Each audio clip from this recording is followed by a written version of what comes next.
नमस्कार। मानव जीवन के एकमात्र उद्देश्य मोक्ष की प्राप्ति हेतु शास्त्रों में सत्संग का वर्णन मिलता है। सत्संग का अर्थ है साधु संतों की संगति।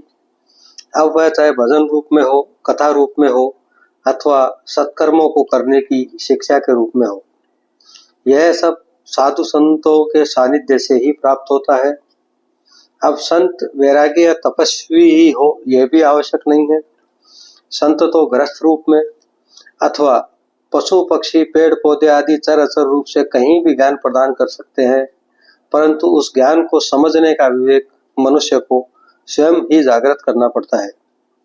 अब साधु व असाधु की पहचान कैसे करें? तुलसीदास जी कहते हैं कि संत व दुष्ट मैं दोनों को ही प्रणाम करता हूँ, क्योंकि ये दोनों ही ब्रह्मा जी के उत्पन्न किए हुए हैं, परंतु गुण व दोषों के आधार पर वेद उनको पृथक करते हैं। दोनों के ही गुण व अवगुणों की कथा अपार समुद्र है, परंतु इनके वर्णन के बिना यह संभव नहीं है कि किसको ग्रहण करें व किसका त्याग करें। दुष्ट पुरुष अकारण ही प्रतिकूल आचरण करते हैं। वे पूर्णिमा के चंद्रमा के लिए राहु के समान हैं। दूसरों के दोषों को हजारों आंखों से देखते हैं, वह हजारों मुखों से उनका वर्णन करते हैं। दूसरों के हित रूपी घी के लिए उनका मन मक्खी के समान है, क्योंकि मक्खी घी में गिरकर उसे भी खराब करती है, वह स्वयं भी मर जाती है। जैसे ओले खेती का नाश कर स्वयं भी गल जाते हैं, वैसे ही दुष्ट दूसरों का काम बिगाड़ने हेतु स्वयं भी नष्ट होने को तैयार रहते हैं। दूसरी ओर संतों के चित्त में समता होती है। उनका न कोई मित्र होता है, न ही कोई शत्रु। संत सरल हृदय होते हैं, वह जगत की हितकारी बात ही कहते हैं। संतों की महिमा का वर्णन तो ब्रह्मा विष्णु शिव कवि व पंडित भी नहीं कर पाते। संतों का चरित्र कपास के समान शुभ होता है। संत स्वयं कष्ट सहकर दूसरे के दोषों को ढकता है।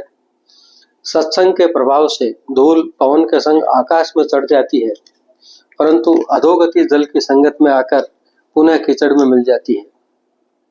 कुसंग के कारण धुआं कालिक कर जाता है, पर वही धुआं सुसंगति से सुंदर शाही होकर वेद पुराण लिखने के काम आता है।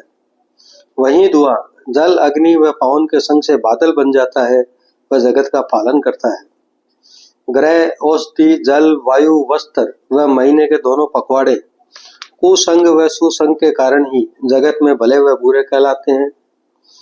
संतों के संग से दुष्ट भी जगत में भले कहलाए जाते हैं, परंतु मलिन स्वभाववश काल नेमी रावण व राहु की तरह उनका भेद खुल ही जाता है। संत कुसंगत में भी सर्प की मणि की भांति होते हैं। जो विष को तो ग्रहण नहीं करते, वह अपने प्रकाश के गुणों को भी नहीं त्यागते हैं। भला भलाई ही करता है, वह नीच नीचता ही करता है।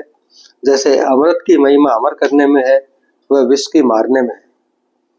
अंत में सार बात यह है कि बिना सत्संग के विवेक जागृत नहीं होता है, तथा बिना भगवत कृपा के सत्संग सहज में नहीं मिलता है।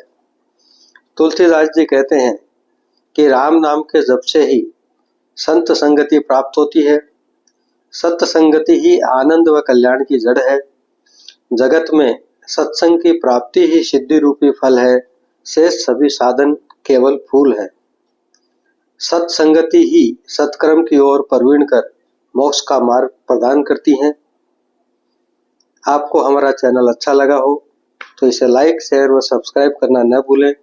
अगली बार फिर किसी नए विषय के साथ, तब तक के लिए नमस्कार।